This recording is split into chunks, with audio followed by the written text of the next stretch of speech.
He may even identify himself with it and believe that he is what he appears to be. Welcome to the NCE Study Guide. I created this study guide using ChatGPT and Notebook LM. So think of these modules as AI-powered audio flashcards. Each one of these 20 modules contains 10 mock questions representing the kind of questions that you might encounter on the National Counseling exam. I created this primarily for myself, and I decided to make these available to anyone else who might benefit from this kind of study aid. But please note, while I have done my best to ensure that these modules align with NCE content, I encourage you to cross-reference them with trusted study guides and resources for the most accurate preparation. These modules are not affiliated with or endorsed by the NBCC or any official licensing board. And an additional note for those of you tuning in for the deep meditation module. Now, I've been experimenting recently with binaural beats and different sound frequencies that entrain my neurons, and I've really been loving it. And I hope that you do too. I recommend listening to this with headphones or earbuds to get the full effect, and pay close attention to the way that this makes you feel. It's going to start with a review and a quiz from the AI study buddies at Notebook LM, and then it'll conclude with about a 25-minute deep meditation to reinforce those points. Whether you're studying for the NCE, like I still am, or you are well established in your career and you're looking for some self-care that also raises your emotional and intellectual intelligence, a few skill points, it's my pleasure to share these study modules with you. And if you find them valuable, share them with a friend and give this podcast a 5-star rating on iTunes or wherever you listen. And if you'd like to reach out to me personally and say hello, you can email me at ncestudyguide@gmail.com. My name is Glenn. So, with no further ado, here are your AI study buddies from Notebook LM. Enjoy. Welcome back. I hope you're ready for another deep dive with us. It's always great to be back. This is Deep Meditation Module 7 of 20. We are on a mission with you, to really help you prepare for the NCE. Yeah. And we're doing this in a very special way. So as you know by now, we're all about blending really solid study with deep relaxation. And we're using the power of neural entrainment. I think this is really a very unique approach, and we're so glad you're here. Yeah, it's amazing. The goal is to help you really internalize those core counseling concepts, because we know you're going to be tested on them and we want them to stick. And what's amazing is that we're engaging on this on a deeper level. Like it's not just about the information itself, it's about how you're taking it in. Yeah. So in this deep dive, we're going to break it down into a few key parts. First, we're going to explore the magic of binaural beats and neural entrainment. Then we'll dive into the minds of 3 really influential thinkers in our field, Carl Jung, Karen Horney, and Melanie Klein. We're going to pull out all those really essential study terms from their theories and their work, put that understanding to the test with a quiz. Right. And then to really seal the deal, we'll guide you through a deep meditation to help those concepts sink in. It's like a full package. It's a full package deal. The full experience. Yeah. And I just want to point out, because I think this will be so exciting. Right. We start with understanding your brain, how you can really optimize the way it learns. Yeah. Then we give you those frameworks to think about the theories, and then we actually test your grasp of them. And then we end with a meditative approach that actually helps you really take all of that in. Yeah, we're working with you on all those different levels. It's like a multi-pronged approach to making sure this really sinks in. Right, exactly. So let's start with neural entrainment, okay? Have you ever had the experience where you're listening to a song, maybe a really catchy song, and your foot just starts tapping along to the beat, and you're not even consciously doing it? Oh yeah, all the time. Right. I love that feeling. That's what happens with neural entrainment, but instead of your foot, it's your brain waves syncing up with an external rhythm. In this case, it's going to be very specific sound frequencies, and this is what we're going to be doing in the meditation part. Right. So it has these really amazing effects for learning. It can help with focus, boost memory, and it can even reduce that test anxiety that a lot of people might be feeling when it comes to the NCE. Yeah, no, it's a game changer. Yeah. So how do we do it? So that's where binaural beats come in. Now, you will definitely need headphones for this. Yeah. Headphones are essential for this part because of the way it works. Right. So basically what's happening is we're sending a slightly different sound frequency to each ear. Right. And then your brain It's so smart, right? It interprets these two frequencies as a single internal tone. Yeah. So it's that difference between the two. It's like this little hidden auditory cue that can really gently guide your brainwave activity into specific ranges. Right. And it's those specific ranges that are particularly helpful for learning and memory. It's pretty amazing. So we'll be working with a few different types of brainwaves in this meditation, specifically alpha waves, which are typically in the 8 to 14 hertz range. Okay. And those are associated with a state of relaxed alertness. Right. So it's kind of like, you're focused, but you're not stressed. You're just sort of in this really nice receptive state. Yeah, state of flow. Yeah. And then we have the theta waves. Those are a little bit slower in the 4 to 8 hertz range. That's a deeper state of relaxation where your memory starts really consolidating. Yeah. And even subconscious learning can happen there. It's amazing. Right. It's like our brains are so powerful. We just need to tap into that power, right? Exactly. So in addition to those, we'll be using a special type of frequency. And these are called solfeggio frequencies. Yeah. And there's one in particular we'll be using 174 hertz. And they've been used for sound healing. And they're associated with feelings of calmness and grounding. Right. So as you can see, I mean, this is really powerful stuff. And the deep meditation isn't just about, getting you relaxed and helping you chill out. Right. It's really strategically using these frequencies to help those study terms and concepts that we're going to go over really embed themselves in your long-term memory. Yeah. It's like setting the stage for your brain to learn and retain information more effectively, even when you're not consciously thinking about it. Right. It's pretty cool. Okay, so let's meet our three thinkers. These are the gurus, the foundational minds whose ideas are really, really crucial Yeah, to absolutely. the NCE. So first we have Carl Jung. Carl Jung. Yeah. Now, he was a Swiss psychiatrist and psychoanalyst, and he actually founded something called analytical psychology. Right. Now, he actually started out working very closely with Sigmund Freud, but then his thinking really evolved in some very interesting ways. Yeah, he went in his own direction. He did. He really diverged. Yeah. And he emphasized concepts like the collective unconscious. So this is something that Freud didn't really talk about. These universal patterns that he called archetypes, and the lifelong journey of becoming a whole self. And he calls this individuation. Yeah. And his ideas have gone far, far beyond just the world of psychology and therapy. Right. I mean, they've influenced how we think about myths, stories, Yeah. even religious experiences. And even art, literature, all sorts of things. Yeah, it's really incredible. But for the NCE, his perspective is vital. If you're going to understand things like personality development, the different ways we can approach mental health treatment, and the different therapeutic techniques that use his ideas. Yeah. And what I find so insightful about Jung is how he really, sort of stepped beyond the individual's personal experience. Freud was all about what happens to you in your childhood. Right. But Jung was like, no, there's this shared inherited layer of the human psyche. And he really wanted to explore that and understand, these deep roots of human behavior. Right. That we all share in. Right, yeah. And, it helps us connect to clients from all different backgrounds because we have this commonality. Absolutely. Yeah. Okay, next up is Karen Horney. Oh, Karen Horney. I love her work. She's amazing. She was a German-American psychoanalyst, and she offered some really important critiques of Freud's theories, especially around female psychology. Yeah, she really challenged some of those traditional Freudian ideas. Right. Especially the notion that, biology is destiny. Yeah, she was like, no, there's so much more going on. It's not just our biology that shapes who we are. Right.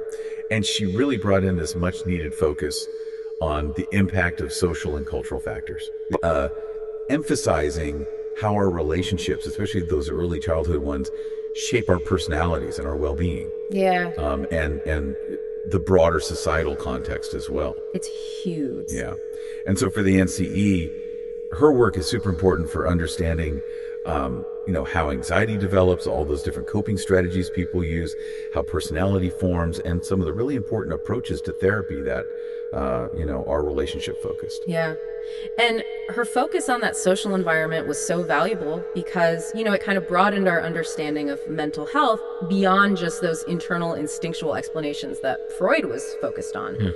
She really highlighted how our interactions with the world around us, the people we're with, the systems we're in, all of that plays a huge role in shaping our psychological experiences. Right. And that has implications for how we approach therapy, how we understand clients' issues within their specific context. It's a big deal. Right, yeah. So it's not just what's going on inside, but it's how that interacts with the world. Yeah. Okay, and finally we have Melanie Klein. Yes, Melanie Klein. So she was an Austrian-British psychoanalyst who's really best known for her work on object relations theory. Yeah, object relations. So her focus was really on those very early emotional relationships. Right. Especially between babies, infants, and their primary caregivers. Yeah. And how these early bonds really shape who we are. Yeah, they're like the foundation for everything. Yeah. Personality, mental health, how we relate to other people throughout our lives. Absolutely. And for the NCE, you really have to understand her work because she's, her ideas are really important for grasping early development, that whole concept of internalized object relations, which is something we're going to talk about. Right. The defense mechanisms that develop in those early years, and personality formation, how our personalities form. Yeah. And Klein's work was really groundbreaking because it kind of took us into that, into the inner world of the infant. It helped us understand how those initial emotional connections, with those early caregivers become almost like templates for our future relationships. Right. Like those early experiences really shape our expectations and how we relate to others. Right. So, for example, someone who had a caregiver who was really loving and supportive, they might grow up expecting relationships to be safe and trusting. Right. Whereas someone who had a caregiver who was more unpredictable, let's say. Right. Or critical, might have a harder time trusting people later in life. Exactly. It's like those early experiences really lay the groundwork for how we see the world and how we interact with others. Yeah. Okay, so now we're going to move into part C, and this is really, really important. Yeah. Because these are the study terms that we're going to be focusing on. These are the essential concepts that come directly from these thinkers. Yeah. Okay? And understanding them is going to be so key for you, not just for the quiz, Right. but for the NCE itself. Yeah, it's like the vocabulary of these important psychological theories. If you know the terms, you can understand the concepts. Right, you have to know the language. Absolutely. Okay, so let's start with archetypes. Now, this is a big one for Jung. Yeah. Archetypes are, think of them as these universal inherited patterns of thought, imagery, and behavior that we all have inside of us, but they're unconscious. Right. They're in what he calls the collective unconscious. Like they're these blueprints that we all share that kind of shape how we experience the world. Yeah, like universal themes. Yeah. And a really good example is the hero archetype. You see this everywhere. Yeah. You see it in myths and stories across cultures. Yeah. It represents courage, resilience, that whole journey of self-discovery. Right. And for the NCE, being able to recognize these archetypal patterns, can really help you understand those recurring themes in human experience. Yeah. And in the stories that your clients tell you, it can give you a deeper understanding of what's going on. Right.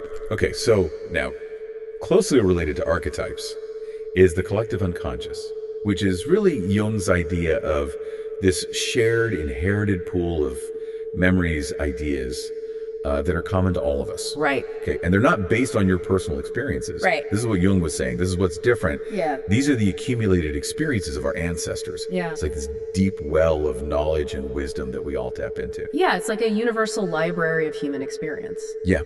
And so, like, for example, a good example of this is the recurring image of a wise old man. You see this in dreams, you see it in folklore across cultures, and Jung would say that's an expression of an archetype that lives in the collective unconscious. Right. And understanding that concept can be so helpful in therapy because it allows you to connect with clients on a deeper level, to see those universal themes that are playing out in their lives. Yeah, absolutely. Okay, so now let's move on to Karen Horney. And she has this concept called basic anxiety, and this is really important. Yeah, basic anxiety. It's this deep feeling of insecurity and apprehension that develops in childhood. Yeah. And it happens when a child doesn't get consistent care, neglectful care, or maybe hostile caregiving. Right. So it's a very fundamental feeling of being unsafe in the world. Yeah, like you can't trust the world to meet your needs. Right, like you don't belong. Yeah. Yeah, like helpless, unloved. Yeah, those are the core wounds that can lead to basic anxiety. Right, and so an example of this is a child who's constantly being criticized, or whose needs are constantly being ignored. Yeah. That child may develop basic anxiety, which can then show up in their adult relationships as a constant need for reassurance and validation. Right. So recognizing this is crucial for understanding the roots of your client's anxiety. Absolutely. And it helps us approach those issues with empathy and understanding, knowing that those feelings are often rooted in these early experiences. Right, exactly. Okay, now back to Jung. He had this concept called individuation, and it's this lifelong process. It's a journey, right? Yeah. It's about integrating the different aspects of your personality, both the conscious and the unconscious parts, into a unified self. It's about recognizing and owning all the parts of yourself, even the ones you don't really like. Yeah, they're shadow parts. Yeah, the shadow parts, the parts that we tend to hide or deny. Yeah. And so, for example, let's say someone is, starts to acknowledge their shadow aspects, the darker, less acceptable parts of themselves, maybe their anger or their greed or their selfishness, and they integrate those with their more positive traits, their kindness or generosity. Yeah. That leads to more self-acceptance. Right. And a better sense of psychological balance. And that process of individuation is so central to Jungian therapy. It's really about helping clients achieve that greater sense of wholeness. Right. Yeah, it's a beautiful process. Yeah. Okay, now Horney, she had this idea called womb envy. And this was her direct challenge to Freud's concept of penis envy. Yeah, she flipped the script. She did. Yeah. She said, you know what? Maybe men actually experience this unconscious envy of women's ability to bear children and give birth and nurture. Yeah. And she said, maybe the societal devaluation of those traditional feminine roles is a way of unconsciously compensating for that feeling. Right. Like if men can't do it, they devalue it. Yeah, exactly. So it's an interesting lens to look at, gender dynamics and those pressures that we all face. Absolutely. It really broadens our understanding of those issues. Yeah. Okay, now we're going to shift our focus to Melanie Klein, and we're going to talk about object relations theory. Yeah. So this is really the foundation of her work, and it emphasizes that our earliest relationships, especially with our primary caregivers, create these internal mental representations, and she calls these objects. And these objects serve as blueprints for all our future relationships. Yeah. So it's like we're creating these templates in our minds based on those early experiences. So for example, someone who had a caregiver who was consistently loving and supportive, they might develop an internalized representation of relationships as safe and trustworthy. Right. They're going to go out into the world expecting that from others. Yeah, exactly. And that's going to influence how they interact in all their relationships. Yeah, absolutely. And Klein really highlights how those early experiences, they're not just forgotten, they're internalized. Right. And they become part of our inner world. Right, exactly. And they continue to shape how we relate to others. Yeah, it's a powerful concept. Yeah. Okay, so within object relations theory, Klein described this thing called the paranoid schizoid position. Now, this is a bit of a mouthful, but it's basically this early developmental phase in infancy, where babies, in order to manage their overwhelming anxieties, they tend to split their experience of themselves and their caregivers into all good and all bad. Right. It's like black and white thinking. Yeah. No shades of gray. Exactly. So an example of this is an infant who experiences the caregiver who feeds them as entirely good. Yeah. And the caregiver who maybe isn't immediately available as entirely bad. Right, like the mother who feeds me is good, the mother who doesn't feed me is bad. It's Yeah. a very primitive way of seeing the world. Right. But it's a way of managing those intense emotions. Yeah, and it helps us understand why some people might struggle with black and white thinking later in life. Right. Exactly. Yeah. Okay, now let's go back to Jung. He had this idea of personality types, and he proposed that individuals tend to have preferred ways of directing their energy. Right. Okay, so that's the difference between introversion and extroversion. Yeah. And then there are also these preferred ways of perceiving information Yeah. and making judgments. Right, and those are the functions: thinking, feeling, sensing, and intuiting. Right. So you've got all these different combinations. Exactly. It's pretty fascinating. Yeah. So for example, someone who is an introverted thinking type, they might really prefer solitary reflection Yeah. and logical analysis, and they might be less comfortable in big social situations. Right, they're more in their heads. Yeah. And that's totally fine. It's just a different way of being in the world. Exactly. Yeah, and understanding those different personality types, that can be so helpful in therapy because it allows you to appreciate the diversity of human experience. Right. And to tailor your approach to different clients. You know, what works for one person might not work for another. Right, absolutely. Okay, now we're back to Karen Horney. Karen Horney, yes. So she identified 3 coping strategies Right. that people use to deal with basic anxiety in relationships. And those are moving toward people. Right. So that's, seeking approval and affection. Yeah. Moving against people. Yeah. That's more about aggression and power. Right. And then moving away from people. Yeah, which is about withdrawing and avoiding intimacy. Yeah, exactly. So an example of this would be someone with a moving toward strategy might constantly be trying to please others. Right. Always seeking approval, always seeking validation. Yeah, and that's driven by that underlying basic anxiety. They're trying to avoid rejection or abandonment. Exactly. And then someone with a moving against strategy might be more argumentative. Yeah. More controlling. Yeah, they're trying to assert their power and control to feel safe. Right. Yeah. And then someone with a moving away strategy might just avoid close relationships altogether. Right. They're like, I'm out of here. I'm not getting hurt. Exactly. Yeah. And recognizing these strategies, it can give you such valuable insight into your client's relationship patterns and those underlying anxiety. Yeah. It's a really helpful lens. Yeah, absolutely. Okay, now back to Jung.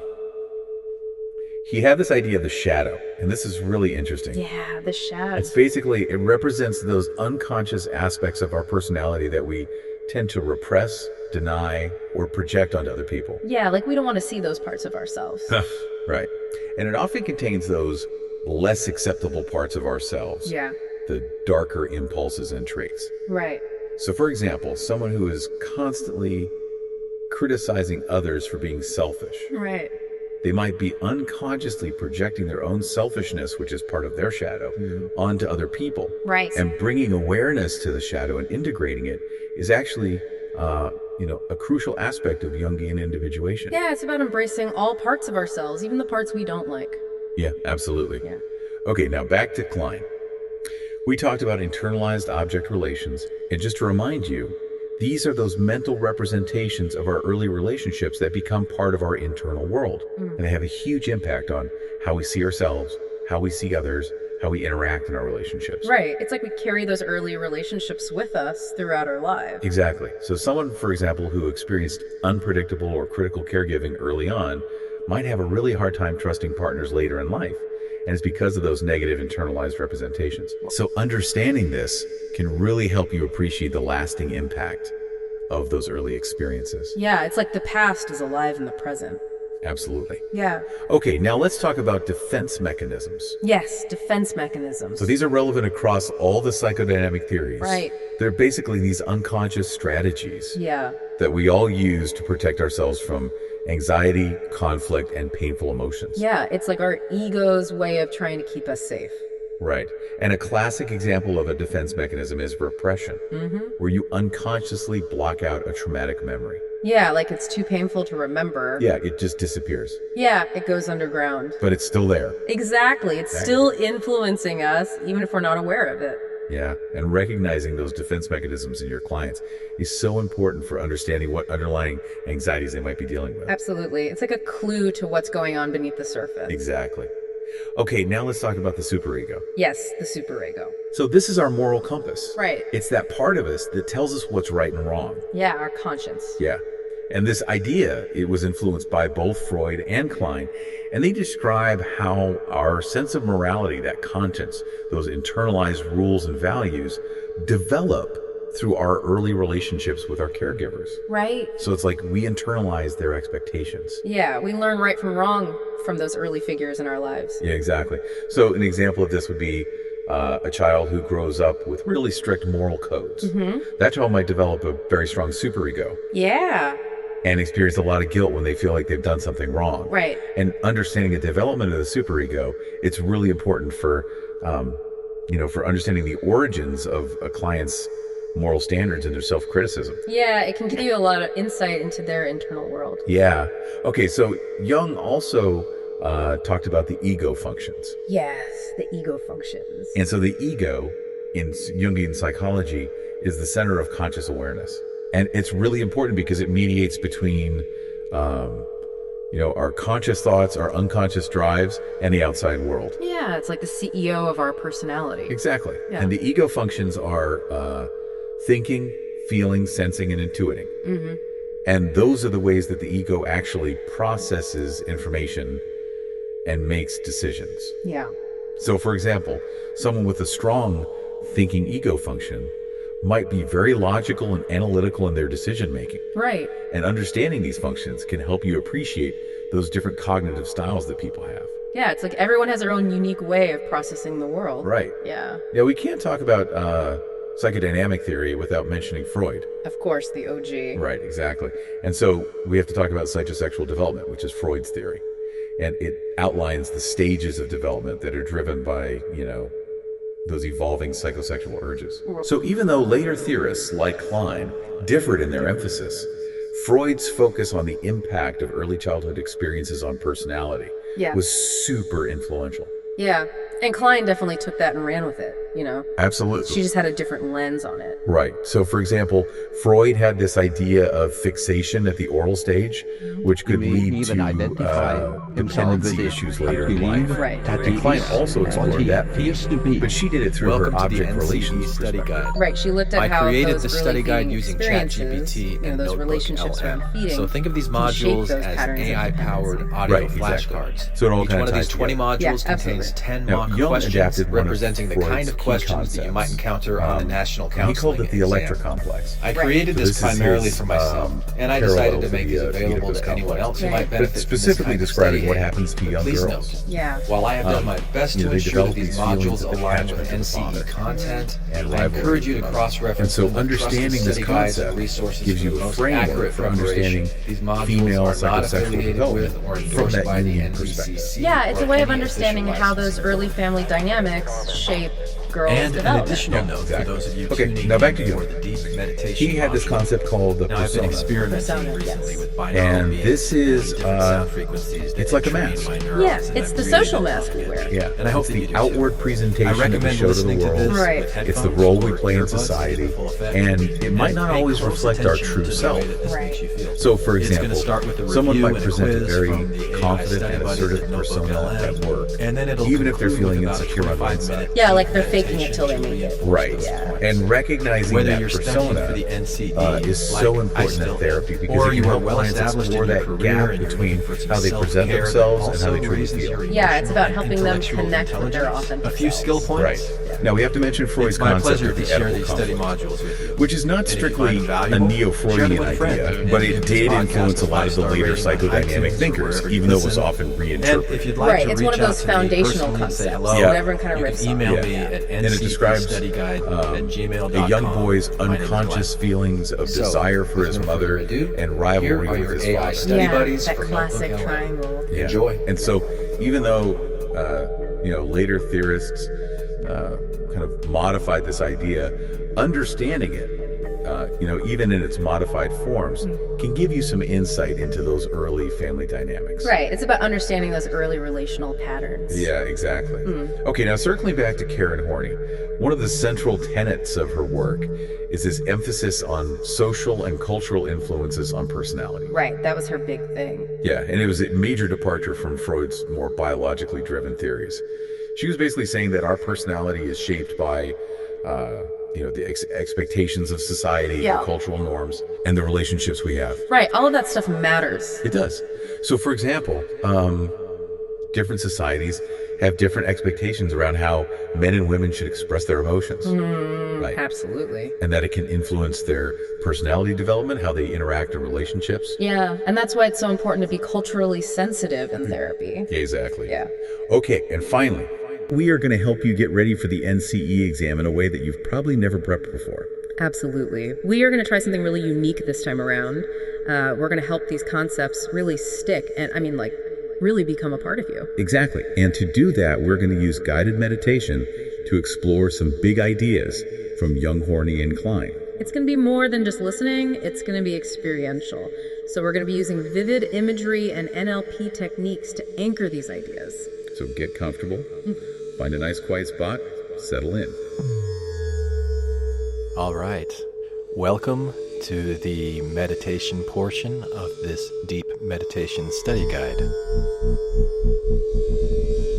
My name is Glenn, and I will be guiding you through this relaxing and informative experience. So get comfortable. This meditation series has been carefully designed using powerful sound frequencies intended to entrain your neurons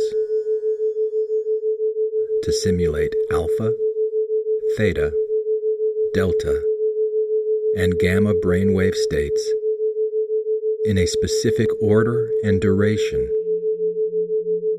using binaural audio beats that follow the golden ratio pattern of relationship found throughout nature for the purpose of deep healing.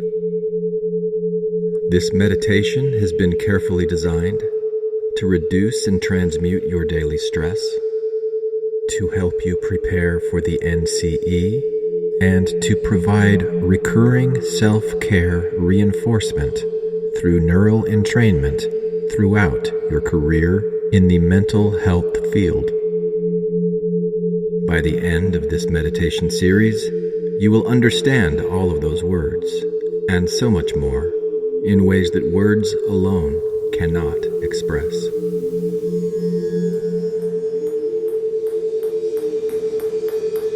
Sound is kind of like ping pong in a way, isn't it? Air molecules hit your eardrum, and your brain immediately transforms those impacts into words, sensations, and meaning, and feelings. Because of the carefully designed sound frequencies used in this meditation, in order to take full advantage of your brain's transformative powers, it is important that you listen using earbuds or headphones, and that the sounds you hear right now are in your left ear only. If the sound you hear right now is not in your left ear only, change your headphones around now. Once this sound is in your left ear only, you are ready to begin to receive.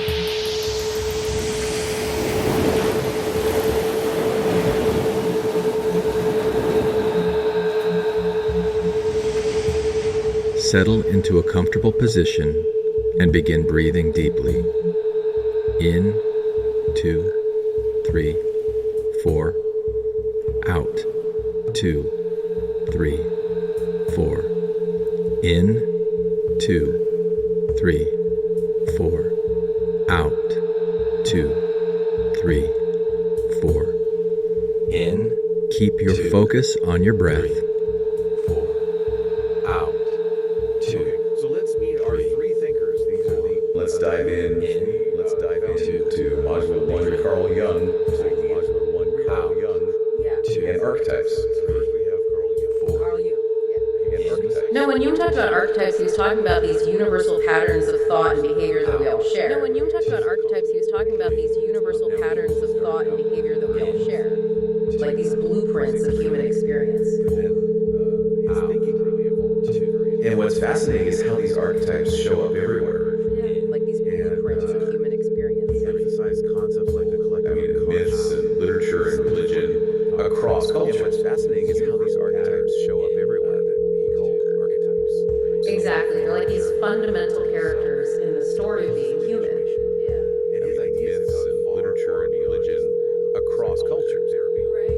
And understanding them can help us understand ourselves and the world around us. Exactly. They're like these fundamental characters in the story of being human. All sorts of things. Yeah, it's really incredible. But for the NCE, so are you ready to journey inward? And understanding them can help us understand ourselves and the world around us. Let's begin by closing your eyes if that feels comfortable for you. And the different therapeutic techniques he uses. So are you ready to journey inward? And just allow yourself to relax. Take a deep breath in. He really, sort of stepped beyond the individual's personal experience.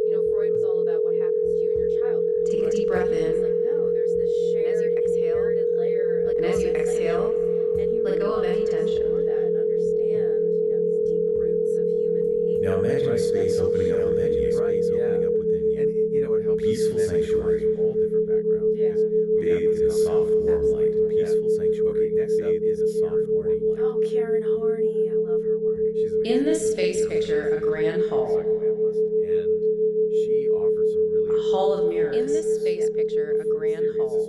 Notice the way the light hall of mirrors plays on the surfaces, creating a sense of mystery and wonder. And as you gaze into one of these mirrors, She's like, no, there's so much more going on. It's not just you see a powerful figure emerge. It's the hero, strong, courageous, ready to face any challenge. Especially those early childhood ones, shape our personalities. Feel that heroic energy within you. The broader societal. That potential for bravery and resilience. And so for the NCE, Capacity to overcome obstacles. important for understanding how anxiety develops, all those different coping strategies people use, how Now personality. shift your focus to another mirror. Approaches to therapy that are relationship focused. There you see a shadowy figure shrouded in mystery. This is the shadow part of ourselves that we often keep. This is the shadow part of ourselves that we often keep hidden. Beyond just those internal instinctual explanations. The shadow holds our secrets, our fears. She really highlighted how our interaction. The parts of ourselves that we may not fully understand yet. The shadow holds our secrets, our fears. Observe it with curiosity and without judgment. And that has the parts of ourselves that we may not fully understand yet. How we. And in another mirror, you see a wise and gentle figure. Observe it with curiosity and without judgment. Yeah, so it's not just what's going on. The wise old sage radiating a sense of calm and knowing. Okay. Connect with that inner wisdom that resides within you. Connect with that inner wisdom that resides within you. British psychoanalyst who's really best known. That deep well of knowledge and understanding that you can always tap into. Object relations. So her focus was really on those very early emotional relationships. Right. Especially between That babies, deep well of knowledge and infants, understanding that and you their can always tap primary into. caregivers. And how these early bonds really shape who we are. Yeah, they're like the foundation for everything. Yeah. And finally, you see the innocent child full of joy, wonder, People throughout our lives. Absolutely. And for the and a sense of pure possibility. we have to understand her work. And because, finally, you see the innocent her child ideas are full of joy, wonder, grasping early development. Embrace that childlike spirit, Sense of pure possibility. that capacity for awe and delight, that fresh perspective on the world. Embrace that childlike spirit. Now take a moment to stand in this hall of mirrors, That capacity for awe and delight. surrounded by these archetypes. Realize that these figures are not separate from you. Realize that these figures are not separate from you. They are all facets of your own psyche. And how we relate to others. They are all facets of your own psyche.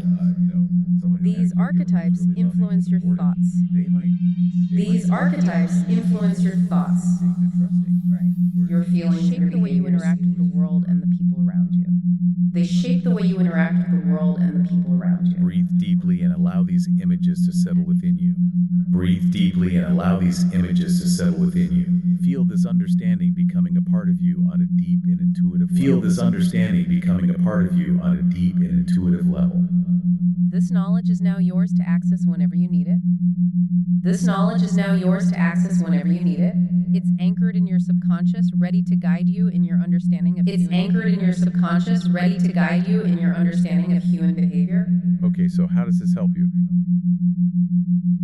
Okay, so how does this help you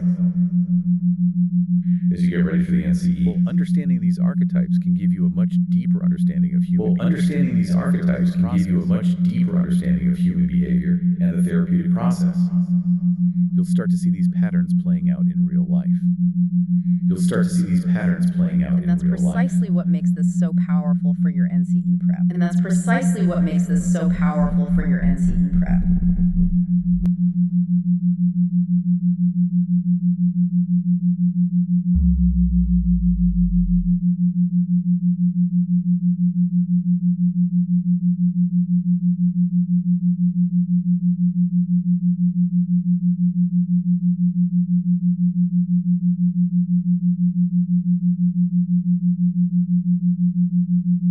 We start with 2 minutes in the alpha state.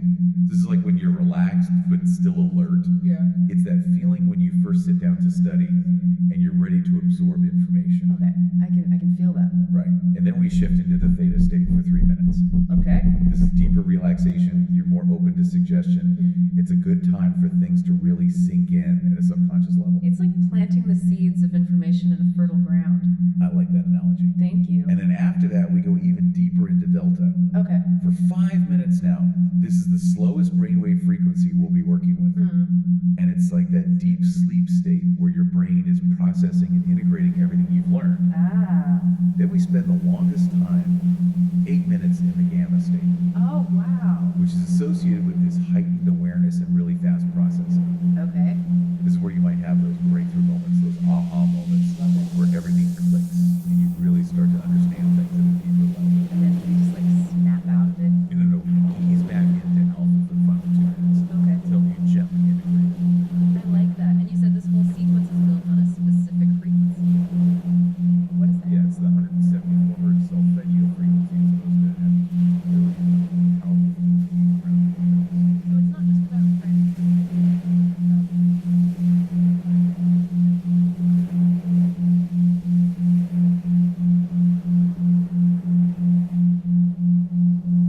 All right, let's move on to Module 2. All right, let's move on to Module 2. Work of Karen Horney and her concept of basic anxiety. We're going to explore the work of Karen Horney and her concept of basic anxiety. Basic anxiety is a term that Horney used to describe this. Basic anxiety is a term that Horney used to describe this deep-seated feeling of insecurity and helplessness that can develop in childhood. It's rooted in those early experiences of feeling unsafe or unloved. It's rooted in those early experiences of feeling unsafe or unloved in the world. And what's so insightful about Horney's work is how she connected this basic anxiety to the quality of early relationships. Like how inconsistent or unloving parenting can really leave a lasting impact. For example, let's say Yeah, you know that idea that our early experiences can create a blueprint for how we view the world and ourselves. Pretty powerful stuff. So it really connects with this concept. Let's return Pretty to our powerful stuff. So it really connects with this concept. Let's return to our inner sanctuary. And that process of Now imagine yourself as a small child standing in a vast open space. Now imagine yourself as a small child standing in a vast open Feel the space. immensity of the world around you and how small you feel in comparison. Feel the immensity of the world around you and how small you feel in This feeling of comparison. vulnerability of being alone in a world that can feel overwhelming. This feeling of vulnerability of being alone in a world that can feel overwhelming. And you know what? Maybe men actually experience this unconscious. This is the essence of basic And it doesn't anxiety. necessarily mean that anyone intentionally tried to make you feel. And it doesn't necessarily mean that anyone intentionally tried to make you feel this way, right? Sometimes it's just that life circumstances, the way we're treated, the things we observe. Sometimes it's just that life circumstances, the way we're treated, the things we observe. They devalue it. Yeah, exactly. They can all contribute to this sense of unease. And They can all what Horney contribute to this sense of recognized was unease. How these early experiences could And lay the what Horney foundation for recognized was anxiety and how these neurotic early patterns experiences later could in lay the life. foundation for anxiety and neurotic patterns later in life. Object relations theory. So it's not just about feeling anxious in the moment, it's about how that So it's not just about feeling anxious in the moment, it's about how that anxiety becomes a part of us. Internal mental representations. Yeah, it can shape how we see ourselves. Objects. And these objects serve Yeah, it can shape how we see ourselves. relate to others. So it's like we're creating these How we relate to others. based on those early experiences. So many cope with challenges. Someone who had a caregiver. As you stand in this vast So many space, things. notice a gentle presence approaching As you stand in this vast space, notice a gentle presence a warm approaching and you. comforting light that surrounds you, offering a sense of A safety. warm and comforting light that surrounds you, offering a sense of safety and This protection. presence whispers to you in a soothing Klein voice. really highlights how And this presence whispers to you in a soothing voice. they're not just forgotten, they're internalized. Those words sink in. And they become part of our inner world. Right. Let those words sink in. Resonate how we relate to others. Yeah, it's a powerful Feel their presence truth continues resonate you are within you. supported. Okay, so within object Presence continues, Feel a you are sense of being supported. held, of not having to face this vastness alone. Feel a sense of being held, of not having to face this vastness Allow alone. yourself to be enveloped in this feeling of support. Allow yourself to be enveloped in this feeling of And finally, support. the voice whispers, you have the strength to And finally, the voice whispers, you have the strength to navigate life's uncertainties. Believe in your own resilience. It's like black and white Your thinking. capacity to No cope. shade. Believe in your own resilience, your capacity ability to cope and grow. An infant who experiences As you even in breathe the face of deeply, challenges. feel these words of comfort and reassurance. As you breathe deeply, feel these words of comfort and reassurance washing Notice how over those you. feelings of unease, of insecurity begin to soften. Notice how those feelings of unease, of insecurity begin to soften. They're being replaced by a growing sense of inner peace of confidence. They're being replaced by a growing sense of inner peace of confidence and strength. What's crucial for your NCE preparation is to understand that recognizing basic anxiety both in yourself and in others is a key step towards healing and growth. It can unlock so much understanding about the roots of so many patterns. Of behavior. Absolutely. It gives us a framework for understanding why people might develop Absolutely. certain It gives us a framework for understanding why people might develop certain coping mechanisms another or deep breath. defenses. And as you exhale, allow this understanding to settle deep within you. Feel the connection between your intellectual grasp of Horney's concept. And the experiential understanding you've cultivated through this meditation.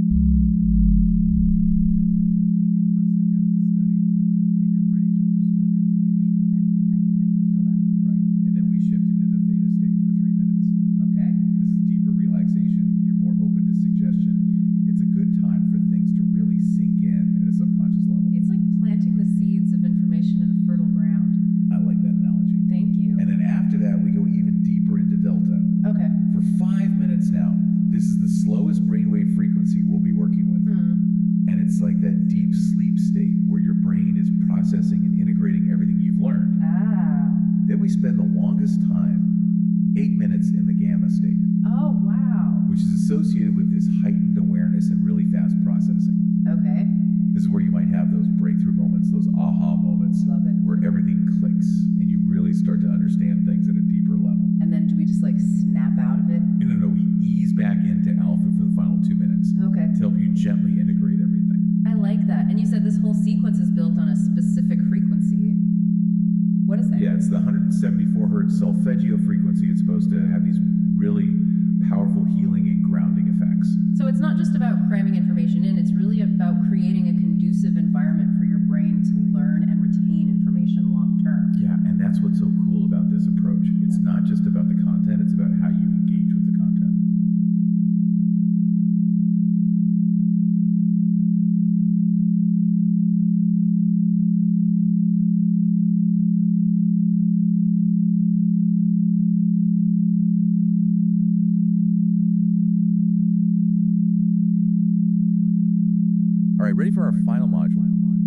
All right, ready for our final module. We're going to explore the work of Melanie Klein and her groundbreaking work on object relations theory. Object relations theory is all about how our early relationships shape our inner world and influence our future relationships. It's based on the idea that we internalize these significant figures from our lives, especially our caregivers, and influence our future relationships.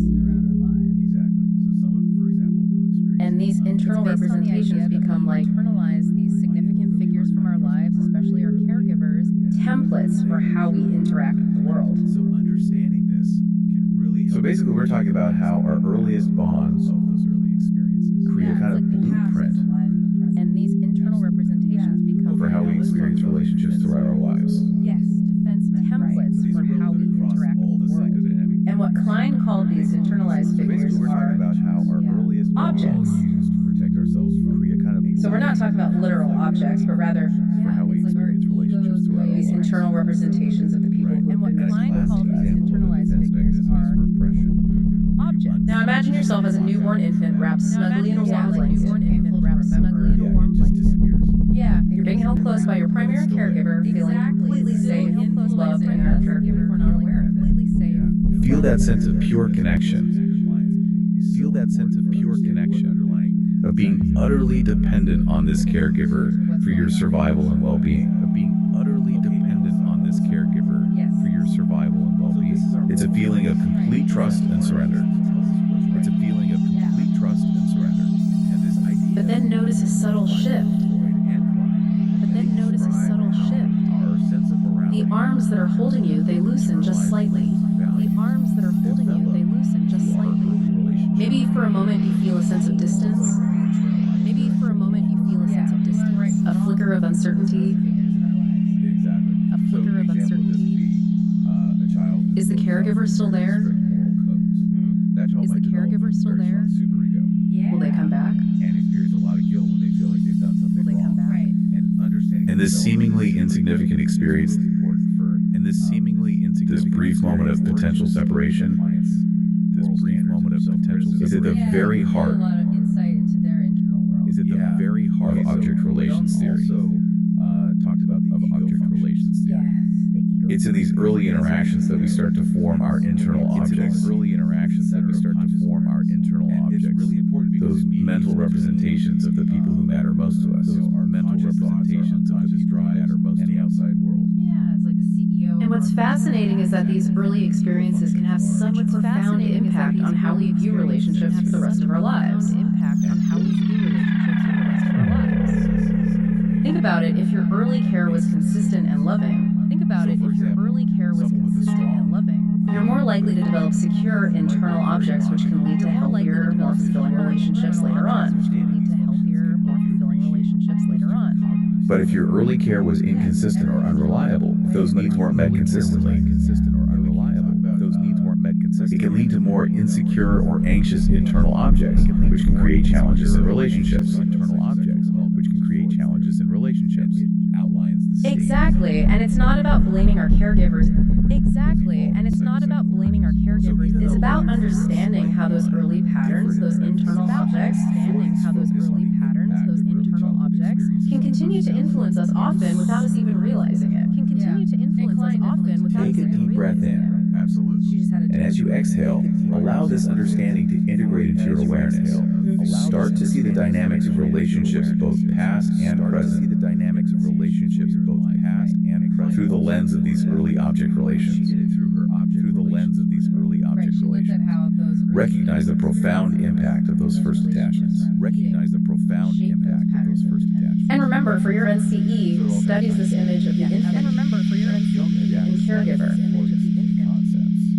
It's a powerful reminder of how those earliest bonds shape our inner world and our relational patterns. But it's specifically describing what happens to young girls. They develop these feelings of attachment to the father and rivalry with the mother. And so understanding this concept gives you a framework for understanding female psychosexual development from that Jungian perspective. Yeah, it's a way of understanding how those early family dynamics shape girls' development. Yeah, exactly. Okay, now back to Jung. He had this concept called the persona. The persona, yes. And this is, it's like a mask. Yeah, it's the social mask we wear. Yeah, it's the outward presentation that we show to the world. Right. It's the role we play in society. And it might not always reflect our true self. Right. So, for example, someone might present a very confident and assertive persona at work, even if they're feeling insecure on the inside. Yeah, like they're faking it till they make it. Right. Yeah. And recognizing that persona is so important in therapy because it can help clients explore that gap between how they present themselves. Okay, so we've explored some powerful concepts today. To really make sure they stick, let's do a quick anchoring exercise. Great idea. Bring your attention back to your body. Notice the feeling of your feet on the ground, your back against the chair. Take a deep breath and feel yourself fully present in this moment. Now gently bring the thumb and forefinger of your dominant hand together, pressing them lightly. And as you do this, affirm to yourself, I easily recall these concepts whenever I need them. Imagine yourself in the future confidently taking the NCE exam. Picture yourself effortlessly accessing your your understanding of Jung's archetypes, Horney's basic anxiety, and Klein's object relations theory. Feel the sense of mastery, the ease with which you recall these concepts and apply them to different scenarios. You are prepared, you are confident, you are ready. Now slowly begin to wiggle your fingers and toes. Feel the energy flowing back into your body as you continue to breathe deeply, gently. Open your eyes if they were closed. You just completed a deep dive into some complex psychological concepts, and you've done it in a way that's not just about memorization, but about truly understanding and integrating these ideas into your being. Remember, you can revisit this deep dive anytime you need a refresher, or when you want to deepen your understanding even further. We encourage you to explore these ideas, continue to reflect on them, and see how they play out in your own life and in your work with clients. And most importantly, believe in yourself. You got this. Good luck on your NCE journey. You're going to do great. Hey everybody, thank you for listening to the NCE Study Guide. I'm Glenn. That's Jessie. She's chasing a basketball around in the swimming pool right now. Jessie is a dog. I repeat, Jessie is a dog. I'm in the backyard listening to one of the modules before I put the binaural beats to it. I've just run it through Notebook LM, and so I'm listening to their conversation back. And I thought maybe I'll just say something to people who are listening to this. As I mentioned, I'm creating these for myself in my own preparation for the NCA, and everybody has different ways that they learn, so one way is not going to fit for everybody. But this has been really effective for me, and I'm also experimenting with different styles, as you can probably hear, the way that I'll do things. But one of the things I found very effective is to sit with a piece of paper and a pen and write down the key terms that I'm hearing as I'm listening to it. There's something about writing it down, I think, that engages the brain and creates neural pathways that are a little bit different than if I'm just hearing it or if I'm just reading it. So I've been experimenting with that, and also the way that I layer things during the meditation. So if anybody's wondering what I do, my process with this is I'll do a lot of research using ChatGPT and come up with these 3 pairings of great thinkers in the field, and then a sample of questions and a study guide with study terms for those questions, and then essays that help to explain those things. And then I put all of those into a Google Doc, and then I put that Google Doc into Notebook LM, and then I give Notebook LM instructions on how it is that I want them to talk about the information, what order they go in, and how they do it. And it's kind of an art form. I look at this as art that I'm creating, that then I sit and absorb to help me with my learning. And then after I get that Notebook LM recording, I'll go and I'll put in my own backtracks with the binaural beats and the different sound effects that you hear, and I'll edit things and space things out. And that process, I used to teach. I've got a master's degree in folklore and mythology from Indiana University that I got several years ago, and I was a student teacher there for a long time. And I learned that one of the ways that I absorb information is by going over it and over it, like preparing a lesson plan and then teaching it. And so that's one of the motivations for me in creating these modules and sharing it with others. It's kind of dipping into my past experience when I taught folklore at Indiana University. And now I'm getting ready to take the NCE, and I have my master's degree in clinical mental health. Just got that yesterday, finished my program. So I'm happy to be sharing these things with you. Like I mentioned, I've set up a Buy Me a Coffee page in case anybody would like to buy me a coffee or the equivalent, send a little donation, which I would appreciate. That'd be nice. And I've also mentioned there's other projects that I do and other podcasts that I work on if anybody's ever interested in that. You can always reach out to me at the NCE Study Guide at gmail.com. And once again, I hope this is helpful for you. I just want to make it clear, these are all experiments and like works of art that I'm creating for myself and putting them out there just in the hope that it might be helpful to you. But as I mentioned in the disclaimer at the beginning, don't rely solely on this. Use this as something to enhance your study and your preparation. That's the way I'm doing it as well. So thanks again, and I'm sure I'll talk with you all later. Bye. 2, 3. Nice to be in orbit.